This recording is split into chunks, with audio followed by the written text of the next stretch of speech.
అందరికీ welcome to me Lakshmi's ముచ్చట్లు. దొండకాయ ముడిబద్దల పచ్చడి, దోసకాయ ముడిబద్దల పచ్చడిలానే ఇది దొండకాయ ముడిబద్దల పచ్చడి. టేస్ట్ అయితే అమోఘంగా ఉంటుంది. రెసిపీ చూద్దాం ఒకసారి, వచ్చేయండి.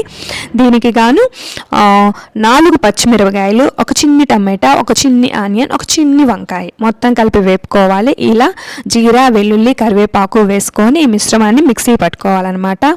అప్పుడే పందిరి నుంచి తంపిన దొండకాయలు అయితే భలే ఫ్రెష్గా ఉంటాయి. ముక్క కూడా కరకరా అంటది. చూడండి ఎంత చిన్ని ముక్కలుగా కట్ చేసుకున్నాను. ఇప్పుడు మిక్సీ పెట్టినటువంటి పేస్టు అందులో ఈ పచ్చి దొండకాయ ముక్కలు మిక్స్ చేసుకోవాలి చక్కగా. తర్వాత తాలింపు కూడా వేసేసుకొని చక్కగా కలుపుకోవాలి. ఎంత కమ్మగా ఉంటుంది అంటే ఒక్కసారి తిన్న వాళ్ళు ఎవ్వరూ వదిలిపెట్టరు అనమాట.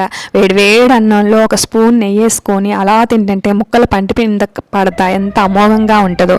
వీడియో చూసిన ప్రతి ఒక్కరూ లైక్ ఇవ్వండి. Thank you.